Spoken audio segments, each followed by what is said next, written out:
রামলালার মূর্তি সেজে নজর কাড়ল স্কুল ছাত্রী অঙ্কিতা।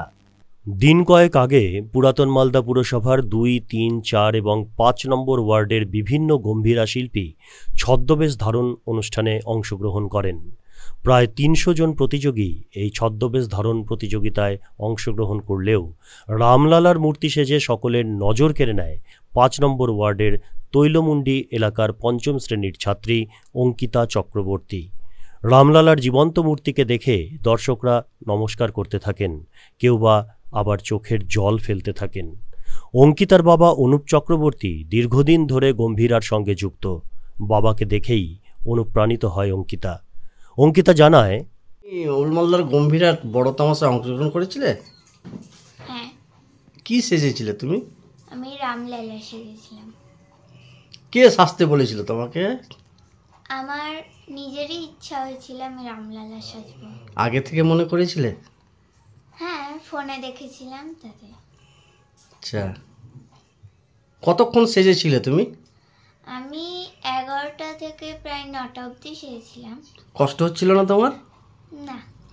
বিরক্ত হচ্ছিল মনে? না, আমার দাঁড়িয়েছিলাম বলে একটু পায়ে ব্যথা করছিল। তোমাকে কে সাজিয়ে দিয়েছিল? কে? অভিজিৎ গুপ্ত। কে সে? আমি আগে তার কাছে আঁকা শিখতাম। আর্ট শিখতে না? তো বলছি যে আগে তুমি এই গম্ভীরা অংশগ্রহণ করেছো? হ্যাঁ। গতবার করেছিলে? গতবার কি সেজেছিলে? আমি গতবার বিষ্ণুর মৎস্য অবতার সেজেছিলাম। পুরস্কার পেয়েছিলে হুম। পৌরসভা থেকে? তো বলছি আগামীবার আবার তো অংশগ্রহণ করবে নাকি? হ্যাঁ। আবার চিন্তা ভাবনা করবা নতুন কিছু? হ্যাঁ, ভালোই লাগে। ভালো লাগে? এমনি পড়াশোনা করো তুমি? কোন ক্লাসে? 5। কোন school? Barlow girls primary school.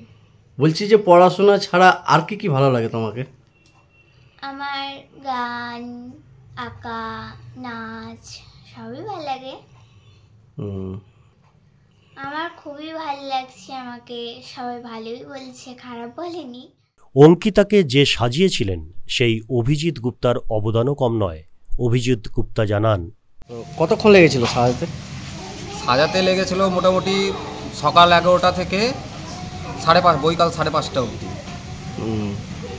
আর ওই বিভিন্ন যেগুলো আরও চালি ছিল মোটামুটি 10 দিন এক্সট্রা সকালের কাজ টাজ মাটির কাজ যেগুলো আছে টোটাল 10 দিন সময় লেগেছে। কীরকম খরচা পড়েছিল? মোটামুটি অ্যাপ্রক্স 9-10 মতন চলে গেছে খরচা। কি 9-10 হাজার মতন। 9-10 হাজার। এর সঙ্গে জড়িত আছে? আমি ড্রয়িংয়ের সাথেই জড়িত, আর্টের সাথে। ও কি আপনার কাছে আর্ট শেখে? হ্যাঁ। তো ও যে মানে ওর কি নিজে ইচ্ছা প্রকাশ করেছিল যে আমি এটা সাজবো? হ্যাঁ, ও প্রতি বছরই সাজে। তো এবছরও নিজেই বলেছিল যে বাবা আমি রামলালা সাজবো। আচ্ছা। হ্যাঁ, তো সেই অনুযায়ী যেহেতু প্রতি বছর আমি সাজাই, ওনার কাকাকেও সাজাই, তো সেই ক্ষেত্রে আমার কাছে আসলো। তো আমি বললাম যে এটা তো মানে খুব জটিল থিম একটা, মানে সাজানো চারটিখানি কথা না এটা। তো আর তার মধ্যে বলেছিল যে পাথর লুকই নিবে, স্টোন লুকই নিবে। হ্যাঁ, তো ওটা আরও মানে মেকআপ দেওয়া, মানে তখন চ্যালেঞ্জের একটা ব্যাপার ছিল। হাতে মাত্র ছিল 12টা দিন সময়। তো সেই হিসাবে মানে চ্যালেঞ্জটা আমি অ্যাকসেপ্ট করলাম যে না ঠিক আছে, এরকম কাজ ওলমালদায় হয়নি, দেখা যাক কতদূর কী করতে পারি। তো যাক, রাত জেগে কাজ করে কাজটা উঠে গেছে। কাজটা সফল হয়েছে তো নাকি? একবারে মানুষ প্রচণ্ড ভালোবেসেছে। আমারই তো বিশ্বাস হচ্ছে না, মানে আমি ওটা করেছি, মানে একটা আলাদাই রূপ চলে এসছে। মানে মানুষে প্রণাম করছে, কারোর চোখে জল। হ্যাঁ, এইটুকুনটা দেখেই মানে হ্যাঁ অবশ্যই লাগছে, মানে মানুষ খুবই ভালোবাসছে। অঙ্কিতার সাফল্যে গর্বিত বাবা অনুপ চক্রবর্তী।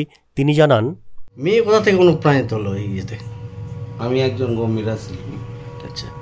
আমি 25-26 বছর ধরে এই লাইনের সাথে যুক্ত। আমার ভাইও আছে। আমার মেয়ে 2-এ ক্লাস 1-এ স্কুলে, সারদা স্কুলে পড়তো, নার্সারিতে। ওখানে ছদ্মবেশে আমি একজন তাকে গম্ভীরা শিল্পী সাজিয়েছিলাম। তারপরে আমার মেয়ে আমাদের গম্ভীরা গান মোবাইলে সব কিছু দেখে তার একটা মনে সাধ হয়েছিল বা হচ্ছে এখনও অবধি কিন্তু আমরা এত বছর থেকে গম্ভীরা করেছি। ওল্ড মালদা মানে বাইরের সবাই দেখেছে এই যে রামলাল আমার মেয়েকে সাজিয়েছি, তার আনন্দ আমি বলতে পারবো না, আমার বুক ফেটে গেছে। আমি লাস্টে তাকে পৌরসভাতে আমি প্রণাম করে ফেলেছি, ওল্ড মালদার লোক অনেক প্রণাম করেছে, আমার আনন্দে গর্বে বুক ফেটে যাচ্ছে।